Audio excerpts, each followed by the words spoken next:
पीछे बुआ को हेलो बोला तूने? कहाँ है बुआ? हेलो माय वाइटी फैमिली, कैसे हैं आप सब? आई होप आप सब अच्छे होंगे, स्वस्थ होंगे और अपना ख्याल अच्छे से रख रहे होंगे। तो ये ब्लॉग मेरा शुरू हो गया है। शुरू तो ये फ्लैट से यहीं से हो रहा है जहाँ मैं रहती हूँ, और आज ये ख़त्म होगा मेरे गांव, मेरी ससुराल में। तो अभी सुबह सुबह एक पार्सल आया था और पार्सल में मैंने मंगाया है, एक सूट मंगाया है बहुत ही प्यारा। ये मैंने मीशो से मंगाया है, जो कि मुझे इतना ज़्यादा पसंद आया। मीशो से बहुत कम चीज़ें। हेलो माय वाइटी फैमिली, कैसे हैं आप सब? आई होप आप सब अच्छे होंगे, स्वस्थ होंगे और अपना ख्याल अच्छे से रख रहे होंगे। तो आप सोच रहे होंगे मैं सुबह सुबह कहाँ के लिए रेडी हो गई हूँ। तो आज मैं जा रही हूँ ससुराल। एक तो मैं गई नहीं थी, दूसरा राशि की छुट्टियाँ ख़त्म हो गई तो वो मेरे पास ही थी, उसको भी छोड़ के आना है। दूसरा दीदी जा रही हैं घर पर, उनको हमें लेके जाना है रास्ते में से। तो उनके साथ एक हफ़्ता मैं भी रह के आ जाऊँगी, क्योंकि मैं गई नहीं थी, गर्मी बहुत ज़्यादा हो रही है तो इस वजह से कैंसिल कर दिया था। और यहाँ वामी घूम रही है, तो चलिए मैं लेके चलती हूँ आपको अपने ससुराल। आपको आजकल मेरे गांव के ब्लॉग्स देखने को मिलेंगे। तो सुबह सुबह जो सूट आया, पहले तो मन किया था कि उसी को पहन के जाऊं, बट उस पर दुपट्टा नहीं है, वो प्लाजो और कुर्ता है। बहुत अच्छी क्वालिटी में मुझे वो रिसीव हुआ, तो उसको मैंने रख लिया था कि चलो देखते हैं बाद में पहन लेंगे। बट आज अभी दिन में जा रही थी तो वहाँ पर बाबा जी वगैरह भी आए हुए हैं, तो मुझे दुपट्टा ज़रूर चाहिए था और ब्लैक दुपट्टा मेरे पास नहीं था, तो इस वजह से बस उसको नहीं पहना। फिर मैंने अपना पर्पल वाला सूट पहन लिया जो आपने अभी मेरा देखा, और उसके बाद यहाँ हम आ गए थे नीचे और सामान वगैरह रखा और निकल गए घर के लिए। और यहाँ से हमें पहुँचना है, पहले दिल्ली पहुँचना है दीदी के घर पे, उनको वहाँ से लेना है। उन दीदी और दीदी का जो मतलब बेटा जाएंगे घर पे, और वो प्रेग्नेंट हैं, तो थोड़ा सा कैब वगैरह का वो नहीं जा पाती, और भाई साहब भी नहीं थे, टाइम नहीं था उनको, तो हमें ही लेके जाना था। और पहुंच गए हम दीदी के घर, और यहाँ हम बहुत सुबह सुबह ही पहुंच गए थे। तो जाते ही पहले हमने आराम से बैठे बातें की मौसी जी वगैरह से सबसे, और उसके बाद नाश्ता किया ब्रेकफास्ट करने के लिए यहाँ, क्योंकि जाते ही दीदी ने यम्मी यम्मी से पराठे बनाए हुए थे। कहाँ है बुआ? हेलो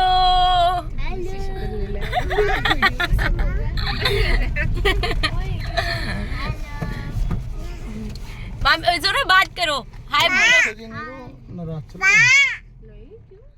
तो पनीर के पराठे खाने के बाद और खूब सारे गपशप करते हुए हम जा रहे थे घर की ओर, निकल गए थे। बहुत ज़्यादा अच्छा लग रहा था और पहुंच गए अपने गांव। ये मेरी ससुराल है, और मतलब बहुत सही लग रहा था, क्योंकि दीदी भी साथ जा रही थी, तो मेरा उनके साथ में और ज़्यादा मन लग जाता है। उसके बाद पहुंच गए हम सब घर, जाके पहले थोड़ी देर बैठे और बातें की। यहाँ मम्मी बैठी थी, सब लोग थे, और मम्मी भी बहुत खुश हो गई थी, क्योंकि आज बहू बेटी और सब लोग, मतलब मम्मी का पूरी फैमिली इकट्ठी हो रही थी, तो मम्मी को भी बहुत अच्छा लग रहा था। और बस अच्छा लगता है, यहाँ पे बच्चे सब अपने लगे हुए थे। उसके बाद मैंने, लेकिन गर्मी इतनी ज़्यादा थी गाँव में, बहुत ज़्यादा गर्मी थी, बारिश नहीं हुई थी जब तक। ये ब्लॉग मेरा थोड़ा लेट आ रहा है, क्योंकि मुझे बीच में मेरी तबीयत ख़राब हो गई थी, तो मैं इसकी एडिटिंग भी नहीं कर पाई थी, बिल्कुल हिम्मत ही नहीं हो रही थी कुछ भी करने की।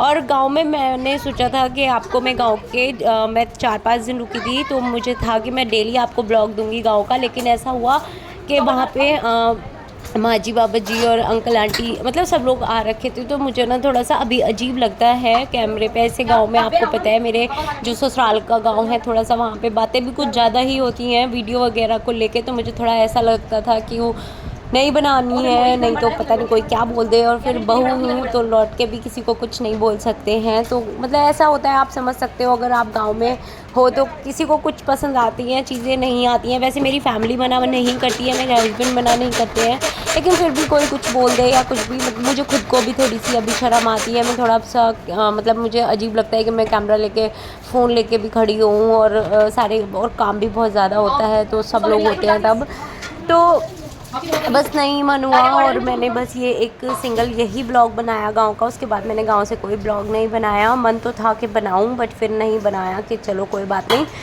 ठीक है, अभी जितना भी कर सकते हैं उतना इट्स ओके।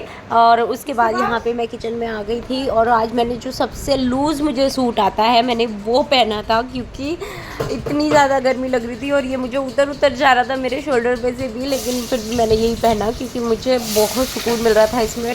थोड़ा सा बहुत लूज़ है और बहुत ज़्यादा ऐसे थोड़ा सा मतलब ऐसे है कि पतला सा है, एकदम कॉटन का, प्योर कॉटन का, तो बहुत ज़्यादा सुकून था कि चलो ठीक है।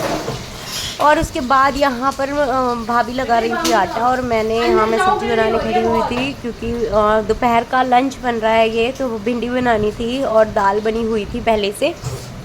तो मैंने सोचा कि चलो भिंडी मैं बना देती हूँ, इतना वो तैयारी कर रही हैं रोटी वगैरह की। और उसके बाद यहाँ साथ साथ ये भी आफत चल रही थी कि नीचे बच्चे सारे पाइप में नहा रहे थे और मुझे वामू का ये डर लग रहा था कि धूप बहुत ज़्यादा तेज़ थी और ठंडा पानी था बहुत। यहाँ क्या होता है फ्लैट में पानी गर्म होता है तो ज़्यादा एकदम से बच्चे को फिर एकदम ठंडा, बहुत ज़्यादा ठंडा लगे तो फिर मुझे ऐसा था कि बीमार ना हो जाए।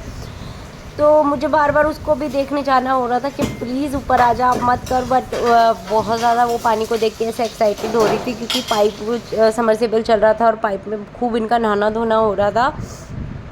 और मतलब आप इस चीज़ को तो खैर समझ ही पा रहे होंगे कि मतलब गाँव में जाके थोड़ा सा तो देखो उतने उसमें उस हिसाब से काम नहीं कर सकते हैं जैसे आप यहाँ पे कर सकते हो, क्योंकि थोड़ा सा बंधन तो हो ही जाती है। और उसके बाद यहाँ पे मैंने भिंडी के लिए प्याज वगैरह करी है। वैसे टमाटर नहीं भी डालती हूँ मैं, भिंडी में बहुत कम डालती हूँ, अजवाइन वगैरह डाल के ऐसी ठोक देती हूँ, बहुत ज़्यादा अच्छी लगती है। लेकिन आज टमाटर वगैरह भी मैंने काट लिए थे और सब अच्छे से करके भिंडी बना दी थी। उसके बाद यहाँ पर ले लिए थे मैंने कीवी और कुछ फ्रूट्स लिए थे जो मैं दीदी को देने वाली थी कट करके, क्योंकि भैया वो प्रेग्नेंट है तो केयर तो बनती है, इतनी केयर तो उनकी हमें करनी ही चाहिए। और पैम्परिंग होती है, जब मैके में लड़की आती है तो खुशी और भी ज़्यादा होती है।